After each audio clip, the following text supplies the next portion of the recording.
Жила-была мышка. Она была умная, хитрая, кого угодно могла обмануть. Однажды поселилась она рядом с чайкой. Выглядывала из своей норки, все следила за чайкой. Чайка была не против такой соседки. Делились они всем, что у них было, и ходили даже вместе на охоту. Мышка по земле, а чайка летела, высматривала, где что можно добыть.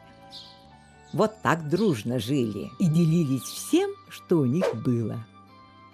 Вот пришла весна. Чайка снесла яйца, и мышка потеряла покой. Все думала об этих вкусных яйцах. Но вдруг наступили такие весенние холода, что добрая чайка позвала к себе мышку и уложила рядом с собой, даже потом накрыла ее крылом рядом с яйцами. Ночью мышка не могла уснуть.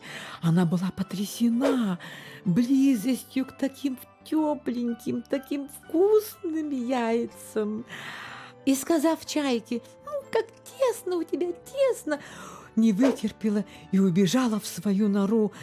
Боялась, что не вытерпит и все яйца сразу съест, а чайка потом ее съест. На следующее утро, когда чайка улетела, мышка не выдержала и съела одно яйцо вместе со скорлупой. И тут увидела, что чайка обратно летит.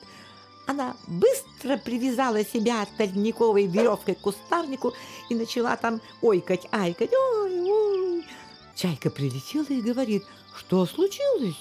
Где мои яйца? Ворона прилетела, ворона напала на твои яйца, мышка ей жалуется. А я, твоя соседка, как могла охраняла. Она меня тальниковой веткой вот связала и привязала тут. И я ничего не могла поделать. Она яйца съела. Спаси меня, сними меня, ведь я сейчас умру. Чайка ее развязала и стала даже ухаживать за ней больной. Мышка ночью пошла в свою норку, тоже подальше от таких вкусных яиц.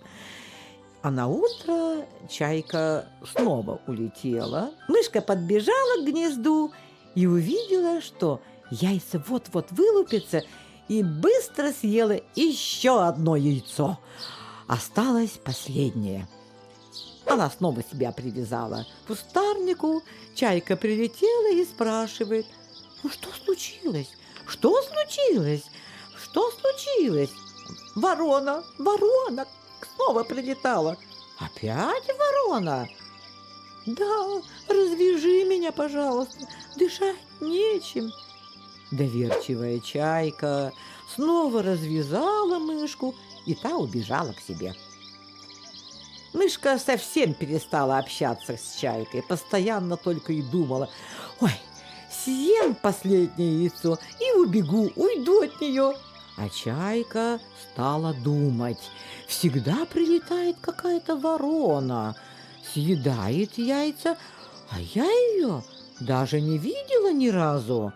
Надо проверить мышку, вдруг она лжет, неправду говорит.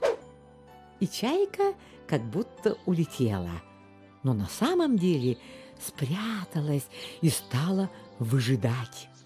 А мышка лежит и у себя песенки поет. Какая я умная, какая я умная. И опять я обманула, опять обманула. А ведь никого не было ни вороны, ни совы, никаких зверей. Чайка смотрит, слушает, наблюдает. караулит, ждет, кто же подойдет к ее гнезду. Мышка подбежала. Ой, какое вкусное яичко! Ой, не могу, съем последнее. И только она поднесла яйцо ко рту, как чайка, мама, тут как тут, ударила по голове, ударила мышку по голове. Яйцо выпало, а мышка закричала. Но вместо крика у нее получился писк. Чайка укусила мышку за хвост, а мышка чайку за ногу укусила. Чайка хотела проглотить мышку, но та вовремя укусила ее за нос, схватила и сдавила. От боли чайка закричала: «Коня! Коня! Коня!» И этот раненый нос мышка прокусила зубами, зажала и от испуга так быстро убежала после, что чайка до сих пор не может поймать мышку. С тех пор чайка летит за мышкой с криком другим, а мышка убегает с писком.